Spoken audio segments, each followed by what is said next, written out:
Hey, what's good, what's good, ladies and gentlemen? Of course, you know who it is, Dr. Mike, back again, once again, with another classic video for you guys today. And if this is your first time listening to a Dr. Mike TV video, please make sure you get the likes up on this video. Definitely make sure you subscribe and become part of the family, because once you are family for life. Everything listed in the link in the description area below. We got all of my ebooks, all 4 of them at this particular moment in time. My emails, all of my social media platforms are listed in the link in the description area below, as well as a link that could give you guys or send you guys or direct you guys to my Patreon account. Now, I'm only asking a $2 or a $4 pledge, and I'm telling you, man, the content that we post over there is definitely worth the pledge per month. I promise you, you will not be disappointed if you choose to check me out over there on Patreon. All right, so with that being said, I'm gonna go ahead and get into the video today. You have no pension, so how can you afford to stay in the Philippines? You ain't got no pension, boy. So how in the world can you, of all people, afford to stay in the Philippines? Let me go ahead and give you guys a quick story so I can tell you how this particular video came about. Okay? Just the other day, I was sitting in a coffee shop. Now, whenever I go to a coffee shop, you know, you can always see the foreigners, like when you first walk in the door, of course, because they stick out like sore thumbs. But, you know, when you walk into the shop, you know, you kind of lock eyes with people. Sometimes you give them the head nod or whatever it may be out of respect. Then you're going about your business. But I locked eyes with this one guy when I was in a coffee shop. And it was just a strange feeling. But you know me, I try to keep it relatively cordial wherever I go. So, you know, I went over there and I had a quick conversation with him. I was like, hey, man, what's going on with you, brother? And he was like, hey, what's going on, man? I mean, he wasn't black, I'm sorry. But, you know, I'm just saying, you know, hey, what's going on, man? You know, respect. I said, sir. And he's like, hey, how's it going, young blood? I was like, hey, what's going on, man?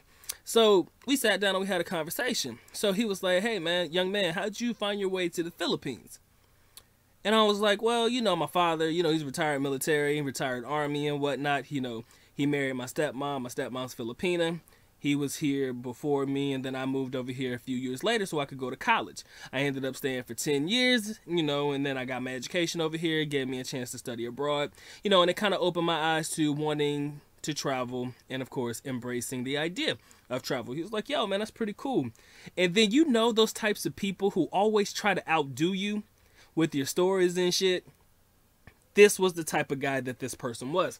He was like, yeah, man, I came here back in the day when, you know, it was Subic, and we was, you know, I was stationed here for a couple of years on the Navy base, and then, you know, I've been back and forth here quite often for like over 20 years and stuff like that. Basically, he was trying to outdo my story, and I was like, yeah, that's nice, man.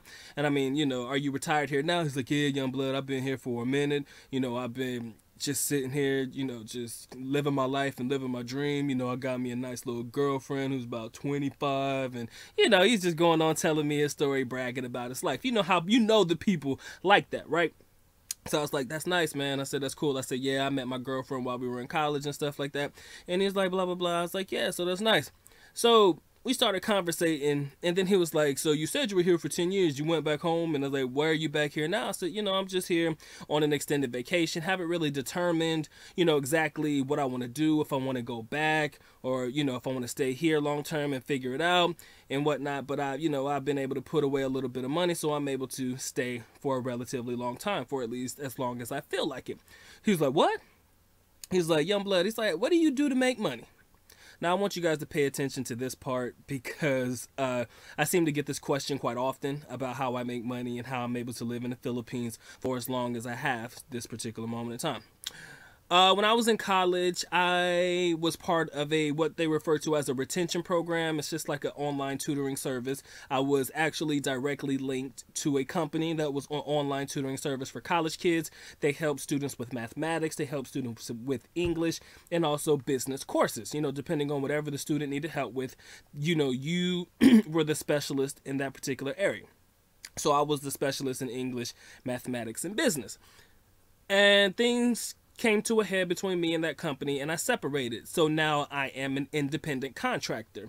I was able to build up this particular business that I have now because I had 2 or 3 clients that chose to stick it out with me and continue to use me as their tutor and trainer, and then they ended up recommending me to others, and that's kind of how I built my network from there.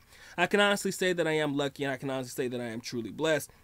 But I will say this, in all honesty, I probably made more money working for the company because, I had a wider clientele.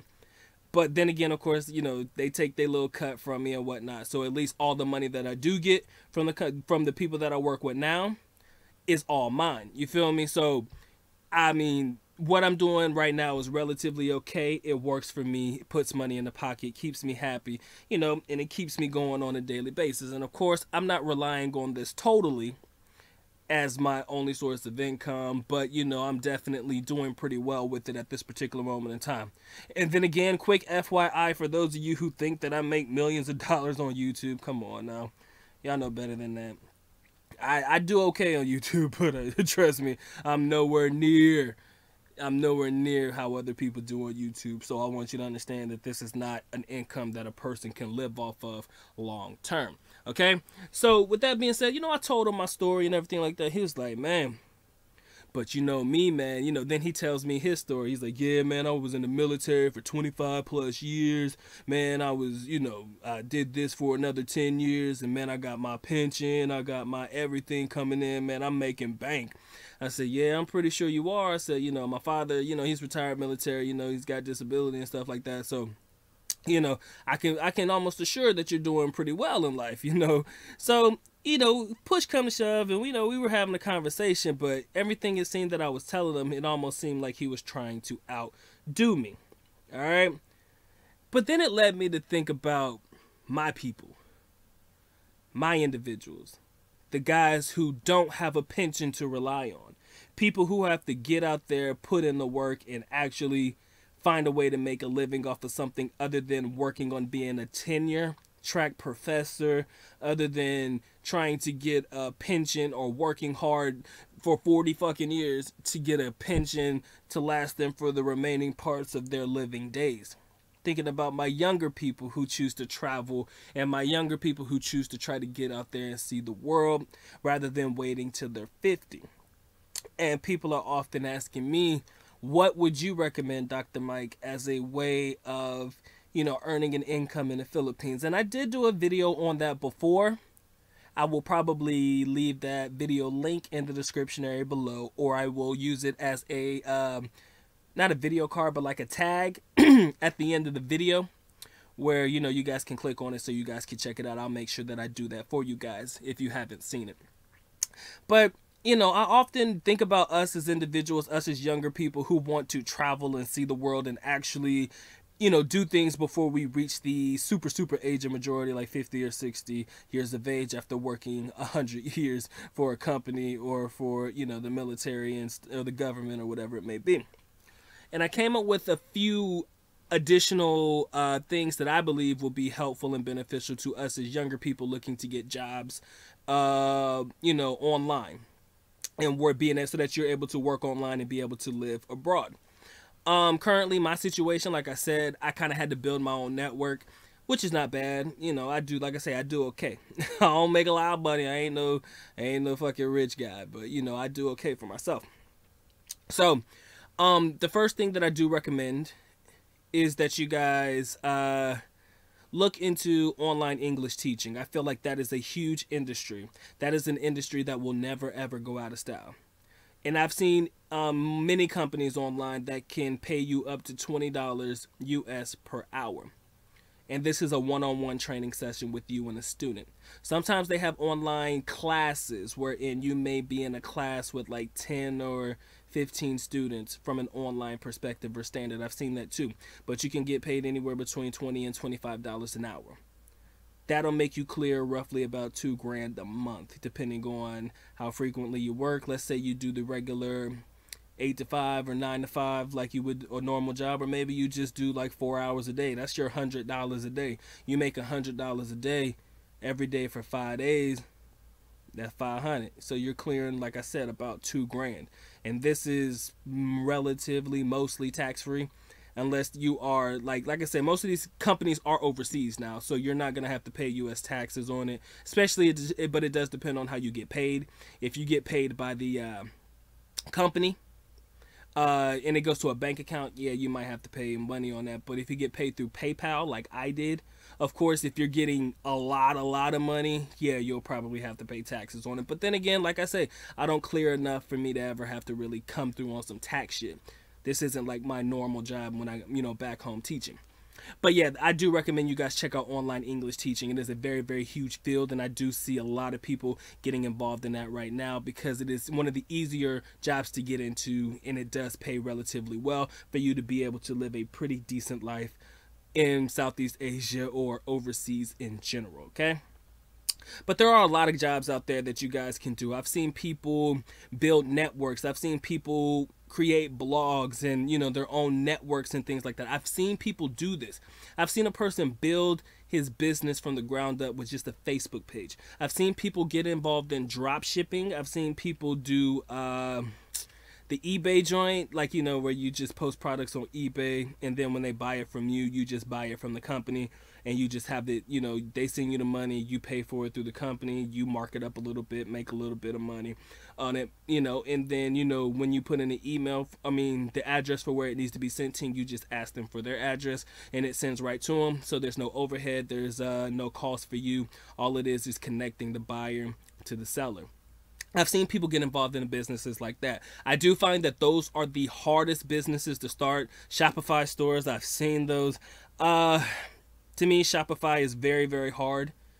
And if you don't have the skill set for it, you definitely need to try to build up a skill set for it before you actually try to build your own store. I've seen people do stocks. I've seen people do trading on Natix. I've seen people do day trading, and I've seen a lot of other things like that, and people are able to live relatively good lives doing things like that. So if you are a young individual such as myself, and you kind of have the older guys trying to hate on you and shit on you, wondering why you're able to travel so young when they were, when they were your age, they were working in factories, and, we was over here having to put in work while you guys are over here playing with your fancy technologies and shit like that. If you have people trying to hate on you like that, because there are a chosen few out there. I'm not going to say it's all of them, but there are a chosen few that hate on you for that. And if you are looking to get into something, there are definitely online sites that will definitely pay you to do work for them.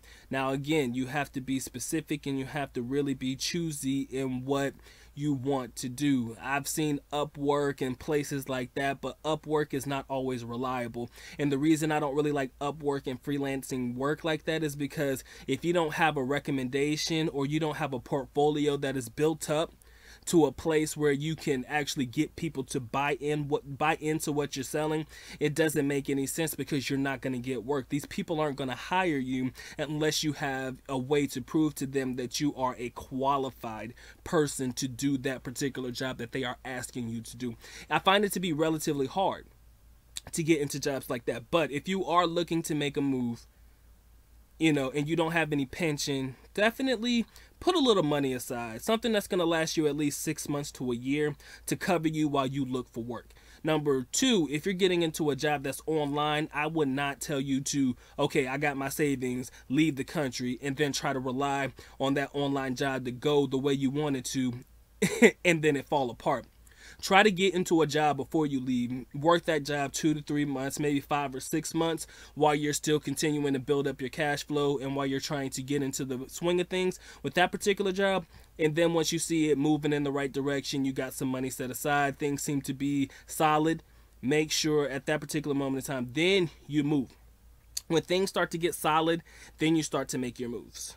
Never make your move before things are solid or in place. Have your jobs already ready. Have your work already, at least be doing that job for a couple of months, 6 months, I would say, before you choose to make the move abroad and try to use that money as the income you're going to live off of for a significant amount of time. Sincerely hope this video was helpful. I enjoyed making this one because I know how some of these older guys like to hate on the young bloods, and I know how some of these younger dudes like to hate on the old guys because, it's kind of been a battle here in the Philippines. Everybody's looking at each other a little shifty. But hey, I'm here to have fun. I'm here to enjoy, and I love everybody who comes through and listens to The Good Doc, young or old. With that being said, The Good Doctor is officially out. At least knuckle. paalam, which means we are going now. Bye bye. As always, love you guys. Mahal kita. Mabuhay. Peace.